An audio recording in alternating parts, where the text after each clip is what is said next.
Top of the morning, goons and mutants out there. We are nearly done with this Jackson Ampworks Newcastle 30. A few gremlins left to resolve, but not much. She's about ready to go. No time for an audio sample today. We'll get that in for you in another part tomorrow.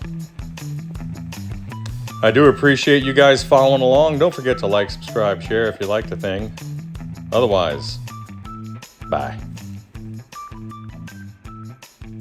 All right, Dodge, top of the morning, buddy. So, I've performed all of the repairs to the main circuit board. Your new power tubes are in there.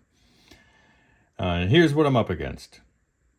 I'll just bring you up here. Maybe this is more for the goons and mutants out there than the lay person, but I'll lay it on you anyway. Okay, pardon me while I shift my lighting around. So you're going to hear a little more noise as I adjusted the fan speed just a little higher. You could hear it spooling up there.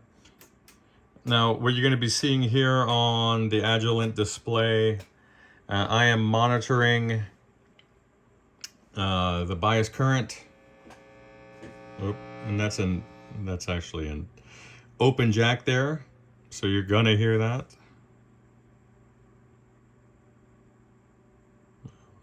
Wait for her to finish doing what she's doing. And there we go. So this is monitoring your cathode resistor on the power tubes.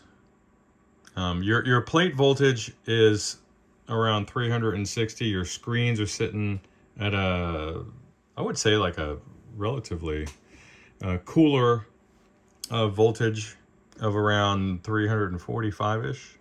So there's a nice gulf between. They used appropriate sized screen grid resistors, which is what you want when you're running an amp as hard as this one is. But unfortunately, I'll tell you right now, the bias resistor on this one is set at 100 ohms. And I'm actually gonna turn it off right now. What is that doing? Well, I'll tell you. And I'm going to use this to drain it, so pardon the noise. What that's doing is it's allowing this amp to run around 102% max plate dissipation. This is not an amp that you want to run that hard, especially with these particular tubes, and that will land us in exactly the same spot that you were in when she arrived. So I am going to be using this beautiful little Dale 120 ohm power resistor, courtesy of Mr. James. Thank you, sir. Again, I just can't thank you enough for all the donations you made to the channel, and we're paying it forward. So thank you so much. You have a legacy here and many amps that I've serviced since we met. So thank you.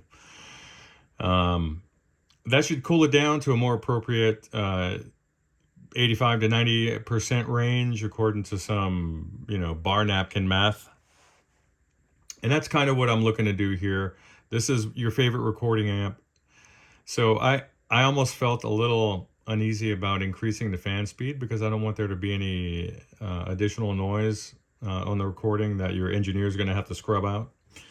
But I have to look out for the amp and I have to look out for you. So there's going to be a bit of a compromise where this thing is running halfway up instead of a full 100% on the fan speed, or where it was prior, which is about 15 to 25%, which just wasn't enough airflow for an amp running this hot.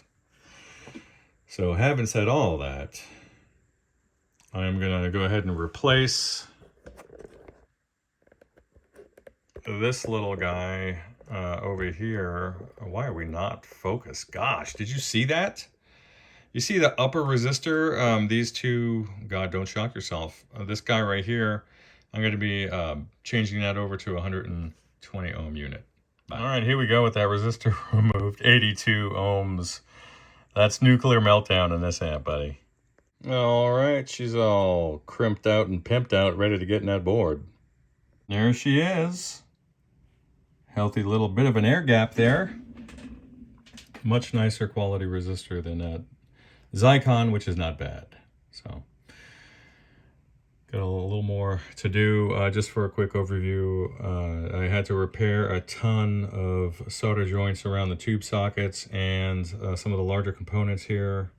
You can see a lot of new shiny spots. I'm going to go through and wash the board. There's a lot of flux remaining from the repairs. A lot of these terminal blocks were completely loose. One of them was actually backing out.